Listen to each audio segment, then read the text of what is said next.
The night air pressed heavy over the south side as Richard Langston adjusted the collar of his tailored coat and glanced down the narrow alley cutting between rows of leaning brick buildings. His driver had offered to wait, but Richard waved him off. For once, he wanted to walk a property himself, away from glossy boardrooms and polished presentations. Billionaires were supposed to be untouchable. Yet, as he stepped further into the shadows, the world stripped away his title, until he was just a man alone in a city that didn't care who he was. He barely heard them approach. One second the alley stretched quiet in front of him. The next, a figure blocked the exit behind. Then another stepped out from a doorway. A third emerged from the darkness with a swagger that carried menace in every step. "Well, look at this," the tallest one sneered, teeth flashing in the dim light. "A suit lost on the wrong block." Richard froze, pulse hammering. "I don't want trouble," he muttered, though he already knew trouble was exactly what he'd found. The second man laughed, a harsh sound bouncing off the walls. "Of course you don't. Rich types never do. But that's the thing about money. It doesn't mean a damn thing out here." The third shoved him hard into the wall. Pain jolted through his shoulder, knocking the briefcase from his hand. Papers spilled across the ground, scattering like worthless scraps. One attacker snatched the leather case, tearing at it as if to shred more than just property. Richard winced as a fist slammed into his jaw. He tasted iron instantly, warm and sharp. His watch, a piece worth more than most people's yearly income, snapped against the bricks and fell. Its glass face cracked like it belonged in the trash. All his wealth, all his influence meant nothing in that moment. On this forgotten street, he wasn't Richard Langston, the billionaire developer, builder of skylines. He was prey. Pinned against the wall, he felt the helplessness rush in. One man tightened his grip on Richard's coat. Another searched his pockets, yanking free his wallet. "You don't walk down our streets looking like that," one hissed. "Not unless you're begging for us to take what's ours." A kick to the ribs stole Richard's breath. He slid to one knee, gasping, vision blurring. His mind reeled, but no rescue was coming. Not from the police, not from anyone he knew. For the first time in decades, fear stripped him bare. The three men circled him like wolves closing for the kill. One cracked his knuckles, another spit on the ground. The third leaned down, whispering with venom, "You're not walking out of here untouched." And then, footsteps. Light, deliberate, echoing from the far end of the alley. "Leave him alone," a woman's voice cut through the night, strong enough to slice the tension in half. The men turned, startled, then grinned when they saw her.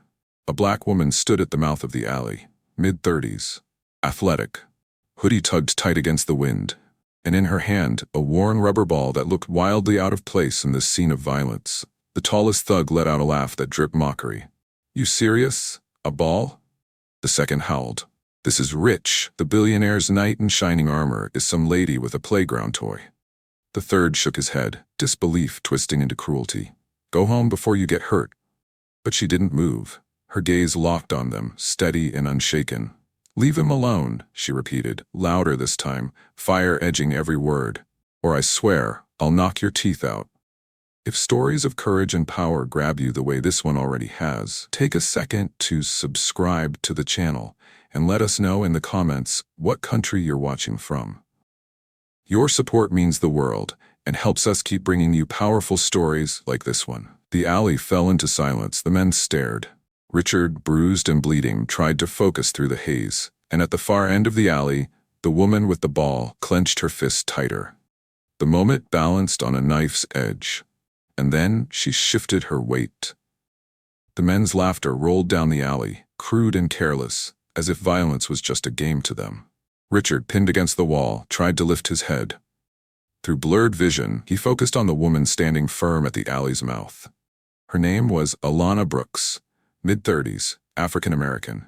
Taller than she first appeared, her athletic build made every movement deliberate. Wild braids poked out from beneath her hood, framing a face both hardened by struggle and lit with a defiance that could not be ignored. Her sneakers were worn thin at the edges, laces uneven, and in her right hand rested a battered rubber ball. The kind most people would overlook, the kind she had used for years as a coach and mentor for the kids in her neighborhood. The tallest attacker cocked his head, his grin spreading wider. "What's this? A woman with a ball thinks she's some kind of superhero." The second shook his head, clutching Richard's wallet. "Lady, this ain't your fight. Walk away before you end up like him."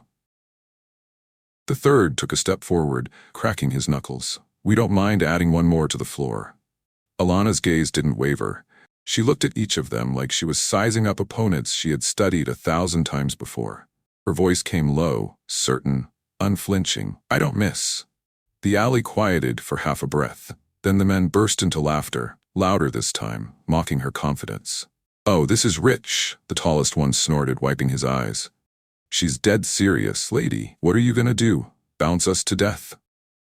Richard's heart sank. He wanted to tell her to run, to get out while she still could. But the steel in her voice had struck something inside him.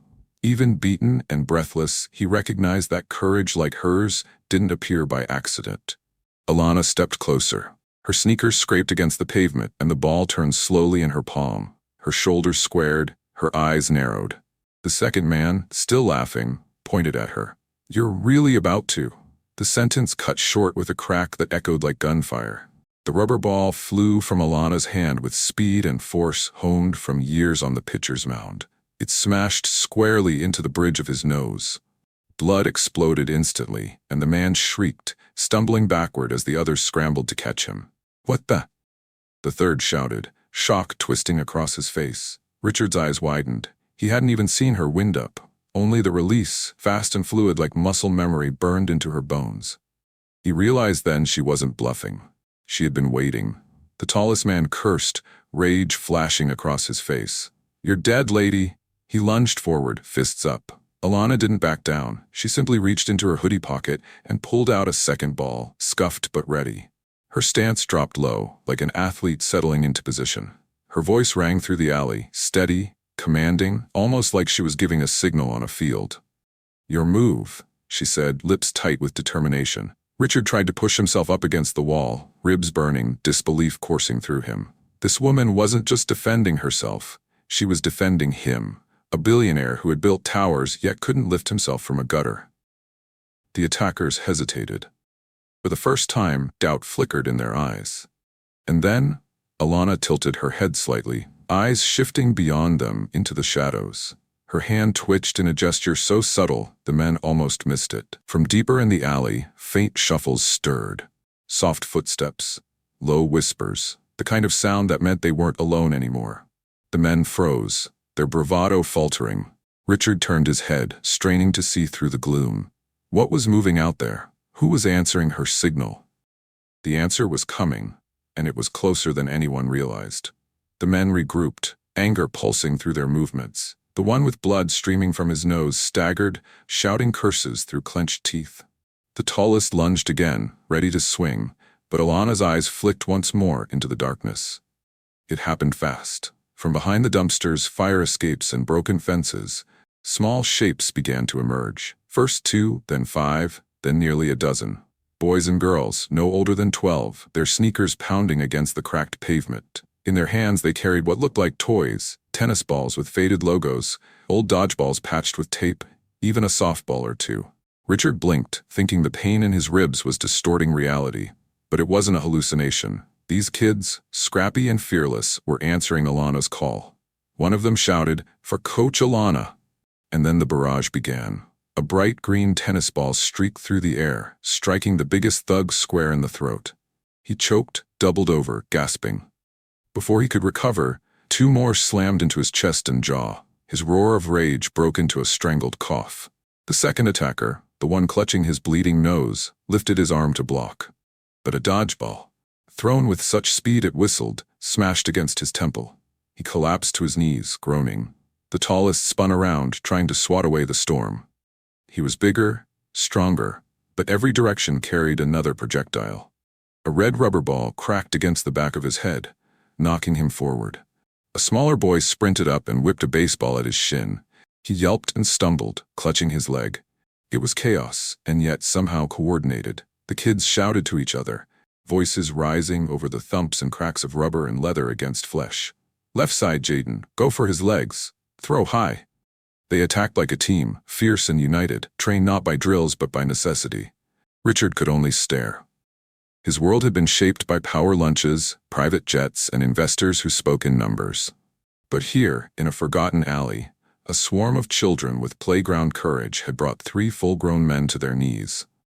One thug tried to crawl away, clutching his ribs. A girl no older than 9 hurled a softball that smacked him across the back.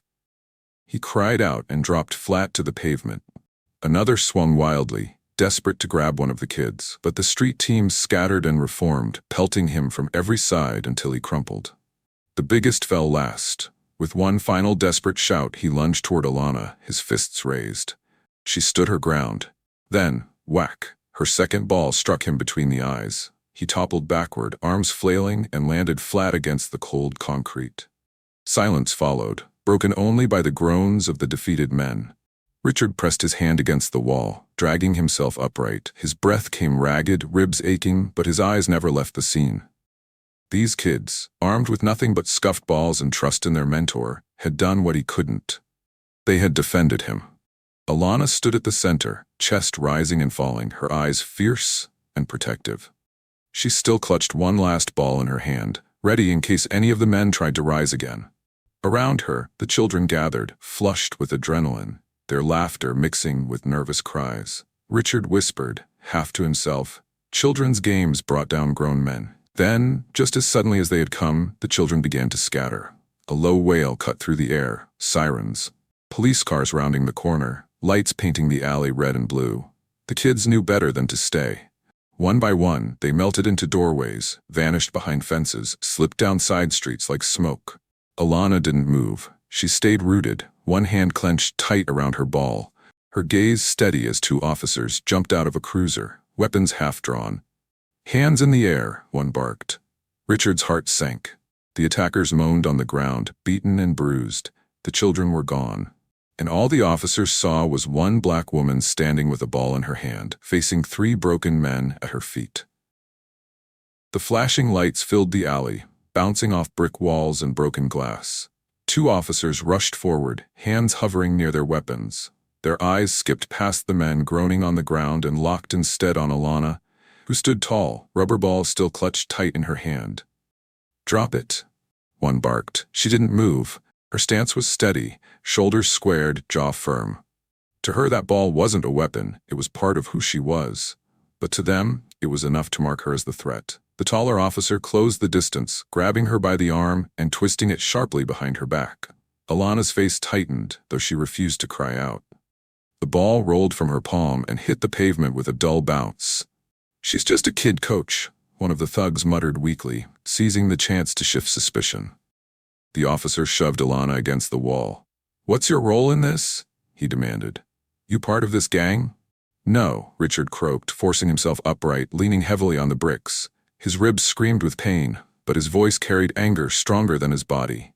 "Stop it. She saved my life."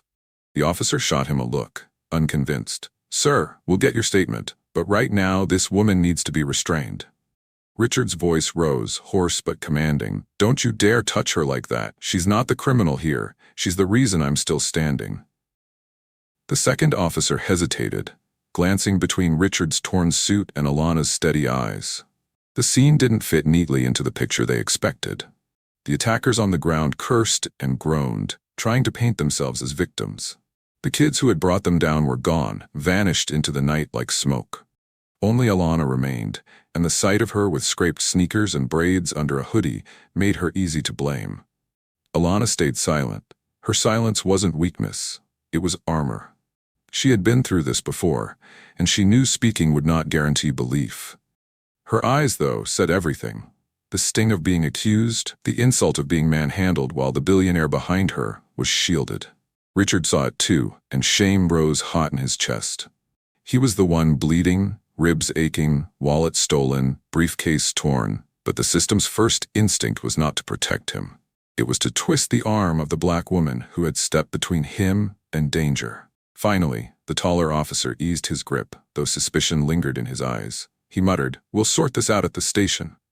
"No," Richard snapped, firmer this time. "You'll take them." He pointed to the 3 attackers sprawled on the ground. "They're the ones who ambushed me. They're the reason you're even here." The shorter officer crouched near one of the men, cuffing his wrists. Another was dragged to his feet, limping, swearing under his breath. The third groaned as he was hauled upright, blood dripping down his chin. The officers exchanged quick words into their radios. The sound of handcuffs clicking shut echoed in the alley. The attackers were shoved toward the cruiser, one spitting insults, another still insisting Alana was involved. The cops ignored him. Richard turned to thank her, to tell her again that she had saved him. But when he looked, she was already stepping away. Alana didn't linger for recognition. Her sneakers scraped against the pavement as she walked past him, her head high, but her shoulders heavy with unspoken weight. She didn't wait for his gratitude. She didn't even glance back. Richard's lips parted, but no words came. She disappeared into the night the same way she had arrived, on her own terms. And for the first time in his life, Richard Langston, billionaire, was left standing in the rubble of his privilege, realizing he had been saved by someone the world was too quick to blame.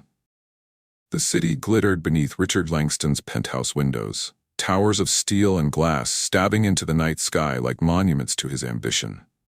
He had built half of them: shopping centers, corporate offices, luxury residences stamped with his name.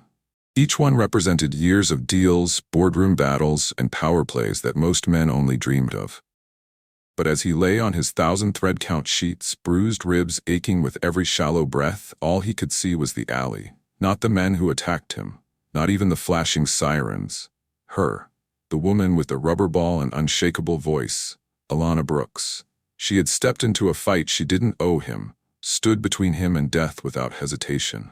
Her courage was raw, unpolished, nothing like the orchestrated speeches he delivered to investors. It was the kind that didn't ask for cameras, headlines, or applause. Richard rolled onto his side, staring at the dim reflection of himself in the glass wall. For the first time in years, he hated the man staring back. He had everything: a skyline in his portfolio, an empire in his bank account. But in that alley, none of it mattered.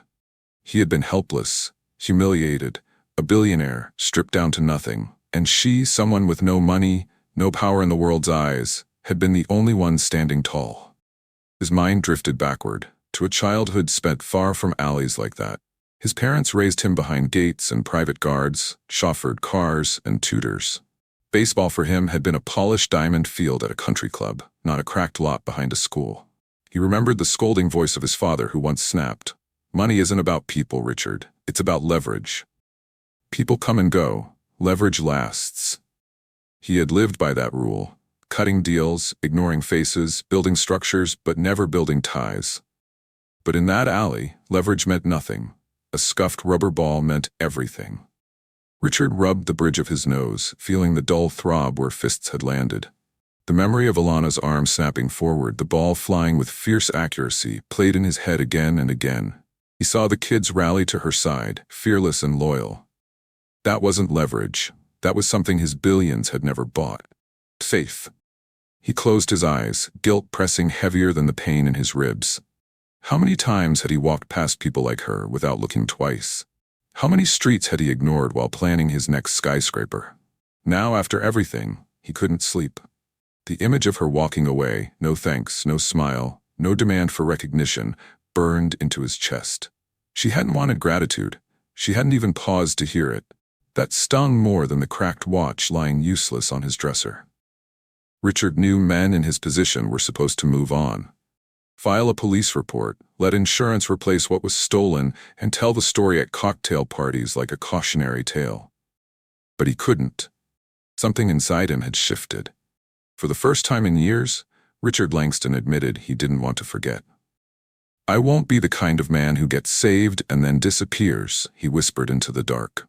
His voice echoed softly against the glass walls, swallowed by the silence of his empty home. He pressed his hand against his chest, feeling the bruises underneath, and made a vow. Tomorrow, he would not return to boardrooms or penthouse lounges. He would return to the South Side. Not with cameras, not with a press release, but alone. He needed to find her, the woman who had shown him that courage wasn't bought, it was lived. Outside, the city blinked on, unaware that one of its richest men lay awake, haunted by a stranger's strength. And as the first traces of dawn lit the horizon, Richard tightened his jaw. The next day, he would drive back to that alley. back to her world, back to Alana Brooks. The South Side looked different in the daylight. The alleys still carried their scars, graffiti, rusted fences, broken windows, but the streets pulsed with energy. Children darted between corners, their laughter ringing out like small acts of defiance against the city's neglect. Richard's black car rolled slowly past shuttered storefronts and faded murals until he spotted her. Alana Brooks stood in a weed-riddled lot behind a crumbling school building. She had traded her hoodie for a loose t-shirt, her braids pulled back, but the rubber ball was still in her hand. Around her, a circle of kids waited, clutching dented gloves, cracked bats, and old sneakers that barely held together. She wasn't just throwing balls. She was teaching. Each toss came with encouragement, each correction softened with patience. When a boy dropped a catch, she clapped his shoulder and said, "You'll get the next one." When a girl hesitated to swing, Alana demonstrated the stance herself, voice warm, eyes focused. Richard stood at the edge of the lot, watching. The scene looked nothing like the luxury diamonds where his own youth had been wasted. There were no manicured fields here, no glossy uniforms, just resilience carved out of dust. Finally, she noticed him. Her gaze sharpened, cautious, as though unsure if he was real or just another passerby curious about the South Side. "You again," she said, wiping her palms against her shorts. He lifted his hand slightly, a peace gesture. "I told myself if I saw you again, I wouldn't waste the chance. I needed to thank you properly." Her brow arched. "I don't do rescues for thank yous." "I know," Richard admitted, stepping closer. "And that's why I'm here, not for gratitude, for a question." The kids had paused their drills, curious about the stranger in a pressed shirt and expensive shoes standing in their lot. Alana noticed and waved them back to practice. They hesitated, then obeyed, though their eyes stayed fixed on him. Richard lowered his voice. "You've already built something here. Discipline, loyalty, teamwork. But you're doing it with scraps, with nothing but willpower. I want to help." Alana crossed her arms, chin lifting. "We don't need charity." His answer came quickly, firm but respectful. "Not charity, opportunity. You've already made a team. I just want to make it stronger." Her stare lingered, skeptical. "You mean money, gear, uniforms, fields. That's what you're talking about?" "Yes," he said plainly, "but not just that. Coaches, schedules, a chance for these kids to play on real ground, not glass and gravel." The ball spun slowly in her hand as she considered him. "And what do you get out of this? A photo op? A headline?" Richard shook his head. "No, I've had headlines. I've had towers with my name on them, and none of it meant anything in that alley. What I saw that night, that mattered." Her expression softened slightly, though suspicion never fully left her eyes. "You really think you can walk in here, write a check, and suddenly be part of this?" "No," he admitted, "which is why I'm not asking for trust overnight. I'm asking for the chance to earn it. You want me to stay? Then I'll stay. But don't tell me this isn't worth building. I saw what you did. I saw how they followed you without question. That's leadership money can't buy." Alana exhaled, the fight in her eyes tempered by something else, thoughtfulness. She glanced at the kids chasing balls across the dirt, their laughter cutting through the city's noise. "You really want to help?" she asked. "Yes." "Then don't disappear like the rest. Don't show up one day and vanish the next. These kids have had enough of that. If you're serious, you stay. If not, don't come back." Richard swallowed hard. "Then I'll stay." For the first time since he had met her, a flicker of something crossed her face. Not trust, not yet, but maybe the beginning of it. She studied him for a long moment, then nodded toward the street. "You want to prove you're serious?" "Yes," Richard said, steady. "Then meet my grandmother." Her lips curved faintly, half challenge, half warning. "If you can survive Miss Loretta, maybe I'll start believing you." The diner smelled of frying bacon and strong coffee. Its neon sign flickered faintly against the early evening light, the kind of place where regulars sat in booths, worn down by decades of elbows and conversations. Richard had never stepped foot in a place like this. He was used to five-star restaurants where waiters whispered, not waitresses who smacked gum and shouted orders across the counter. Alana slid into a booth by the window, arms crossed, as though guarding the space. Across from her sat an older woman with silver hair tied back in a neat bun, eyes sharp enough to cut through steel. She didn't bother to hide her inspection of him as he approached. "Grandma, this is the man I told you about," Alana said flatly. Miss Loretta's gaze narrowed. You better not be selling anything. Richard raised his palms, the corners of his mouth tugging into a nervous half-smile. No, ma'am, I'm not here to sell. I'm here to listen. The old woman sipped her tea slowly, never breaking eye contact. That's what they all say. Then next thing I know, there's fine print. Alana leaned back, lips twitching with the hint of humor she rarely allowed. If he survives, Grandma, maybe he's serious. The waitress came by, dropping menus with a thud. Coffee? She asked Richard. Yes, thank you, he replied, though he usually never drank it this late. He needed something to anchor him. Miss Loretta stirred her cup, the spoon clinking softly. So tell me, Mr. Big City, why are you sniffing around here? Don't you have towers to build? Richard cleared his throat. I have towers, yes, but they don't keep kids safe. They don't give them purpose. That's what I saw the other night. Alana and those children, they've built something real out of nothing. I'd like to help make it stronger. Her eyebrow arched, unimpressed. So you throw money at it, and you think that makes it yours? No, Richard said quickly. That's the mistake most men like me make. Money doesn't buy loyalty. I learned that the hard way. What I want is to support what already exists, not replace it. Alana studied him, skeptical but softer than before. And what do you think already exists? He turned to her. A team. One that trusts you. One that fights for you. I've seen businessmen crumble under less pressure than what you and those kids faced. That kind of loyalty, you can't teach it, and you sure can't fake it. For the first time, Alana didn't fire back immediately. She let silence hang, letting his words sink. Miss Loretta finally spoke, her voice calm but firm. So what would you build then, since you're so full of big ideas? Richard pulled a notepad from his coat, setting it on the table. A field that isn't broken glass, real equipment, bats, gloves, uniforms, coaches who actually know the game, a space that tells these kids they're worth more than scraps. Alana reached over, flipped the page, and scribbled 3 words. We pick blue. Richard frowned. Blue? Our color, she said. Dark blue like the night sky. He wrote it down carefully. Done. A real team in blue. Her lips curved into a brief smile. Then we'll call ourselves the Skyballs. Miss Loretta chuckled into her tea, shaking her head. Lord help us all. That's a name only kids would come up with. Richard laughed softly, and for once the sound wasn't forced. Then it's perfect. The moment lingered, light but fragile. Alana's humor faded, replaced again by caution. Words are easy. Dear coaches, fields, that takes more than talk. Richard's expression turned serious, his pen resting against the paper. Then I'll bring proof, not promises. Proof. Miss Loretta studied him for another long second, then set her cup down. We'll see, Mr. Langston. We've been disappointed before. Alana leaned forward, eyes narrowing once again. You come back with action, not speeches. That's the only way this works. Richard nodded slowly. Then I'll be back, with more than words. Saturday morning, the lot behind the school no longer looked abandoned. A shiny white van pulled up at the gate, its doors sliding open to reveal bags stuffed with gloves, bats, helmets, and buckets of baseballs.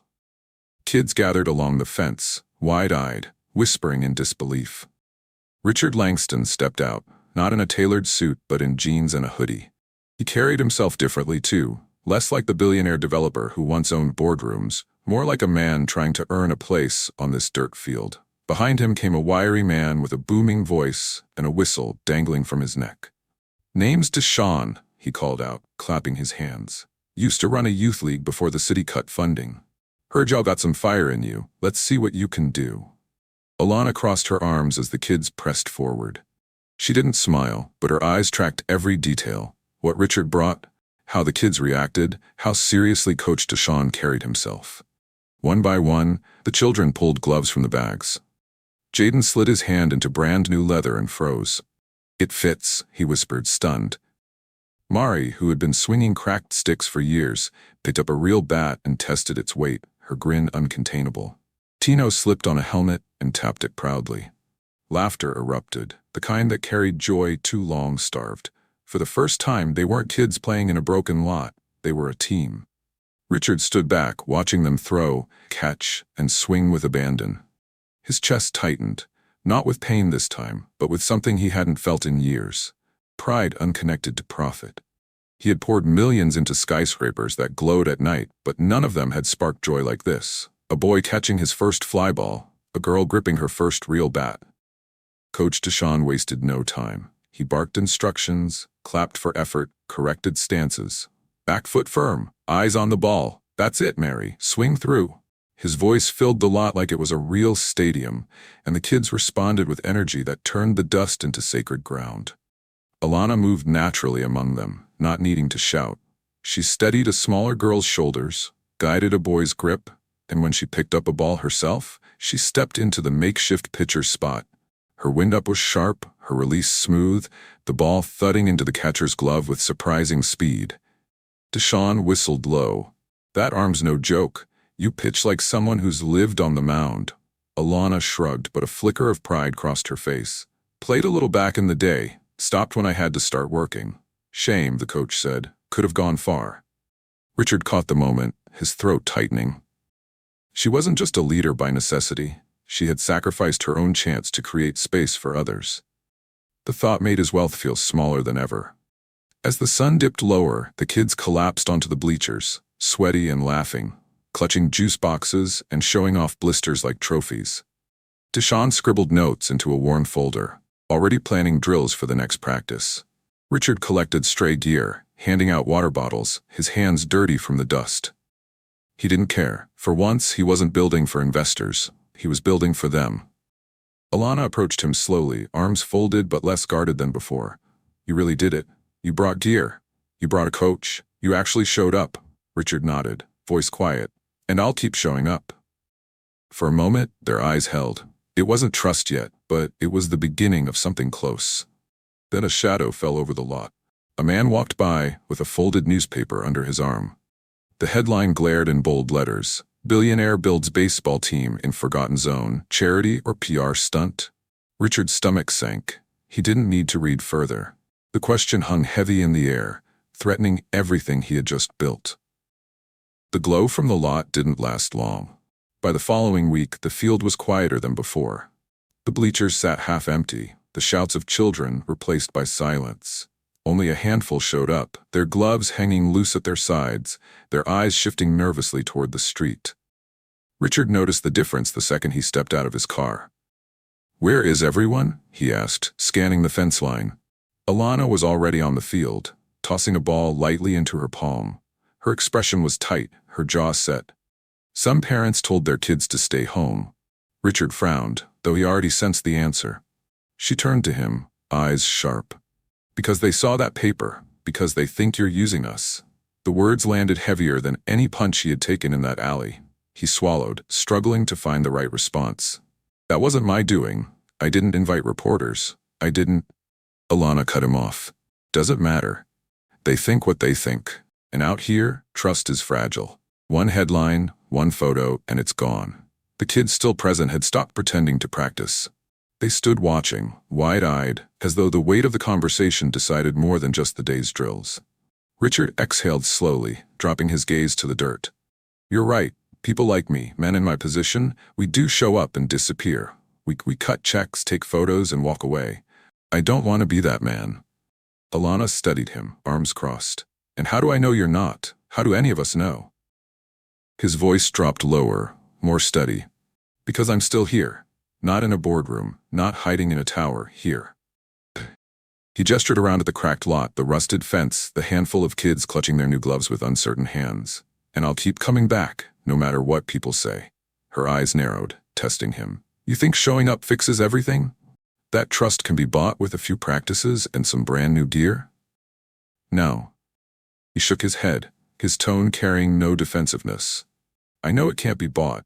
Not with money, not with headlines. That's why I'm asking for something harder." She tilted her head, wary. "And what's that?" He held her gaze. "A chance to earn it." The silence stretched, broken only by the faint sounds of traffic beyond the schoolyard. Alana let the ball fall into her glove, squeezing it tight as if considering the weight of his words. Around them, the kids shifted, waiting for her to give the signal, whether to believe in him or turn away. Richard felt the same pressure he had felt negotiating billion-dollar deals, but this was different. Those decisions had been about money. This one was about trust, and it terrified him more than any boardroom ever had. Finally, Alana spoke. "You keep saying you'll stay, that you'll prove it. I've heard that before, from politicians, charities, church folks who come for a week and vanish. If you're serious, you'd better understand something. These kids don't need another person walking out. If you disappear, you'll do more damage than if you never came at all. I know, Richard admitted. His voice cracked slightly, but he didn't look away. And that's why I won't disappear. Not this time. Her shoulders softened just a fraction, though the hardness in her eyes remained. We'll see, she said. From the edge of the lot, a chair scraped against the sidewalk. Miss Loretta sat wrapped in her shawl, her thermos of tea balanced in her lap. She had been watching quietly as she always did, her gaze sharp and unforgiving. For the first time, she gave a small, almost imperceptible nod. Richard caught it, and though Alana didn't see, the gesture filled him with a strength words couldn't supply. The city that once seemed so certain to Richard now felt different. For decades, he had believed power was measured in skyscrapers, in contracts signed with a pen worth more than most people's cars. But the night in the alley and the days that followed tore that illusion apart. Courage didn't live in towers of steel. It lived in scraped knees, calloused palms, and a scuffed rubber ball clenched in a woman's hand. Alana Brooks had not asked for glory. She hadn't waited for applause or recognition. She had simply acted, her loyalty to her community greater than her fear of 3 grown men. That kind of strength couldn't be bought, and it certainly couldn't be faked. For Richard, the lesson was sharper than any boardroom defeat. Money could build skylines, yes, but dignity and loyalty outlasted wealth. They didn't crumble when the market shifted. They didn't fade when the cameras left. They endured because they came from within. He thought back to the image of the children rallying around her, every throw of a ball an act of defiance. They weren't just fighting thugs, they were defending something bigger, the bond they had built with Alana. Loyalty forged not through salaries or contracts, but through trust, presence, and the unspoken promise that she would always stand with them. That loyalty had saved his life. And now, for the first time, Richard found himself building something not for profit, not for prestige, but for people. The field behind the school slowly transformed, no longer just dust and glass, but a place where laughter rang out and hope felt tangible. Every time a kid slid into home plate, every time a glove snapped shut around a ball, Richard saw his wealth finally doing what it had never done before. Matter. The irony wasn't lost on him. He had spent years chasing legacy, believing it would be carved into skylines that bore his name. Yet the truest legacy was being written here, in sweat and dust, with children whose names most of the world would never know, but who mattered more than all the towers combined. And at the center of it all was Alana. Her voice calling out plays, her arm delivering strikes, her presence holding kids steady when they doubted themselves. She became proof that power doesn't roar in boardrooms. Sometimes it simply stands tall in a forgotten alley and refuses to back down. For Richard, she was more than the woman who saved him.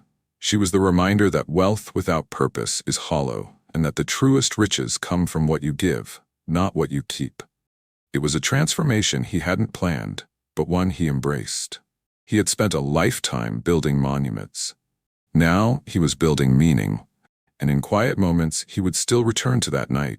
The flashing lights, the bruises on his ribs, the 3 men who thought they had cornered easy prey. They believed they faced a billionaire who would fold beneath fists and fear. But they were wrong, because the real power that night did not belong to Richard Langston. It belonged to a black woman with a ball in her hand. If this story moved you, think about this. What would you have done in Alana's place? We'd love to hear your thoughts. Comment your country flag so we know where you're watching from. And don't forget to subscribe to Souls and Riches Stories channel, because lessons like these are priceless.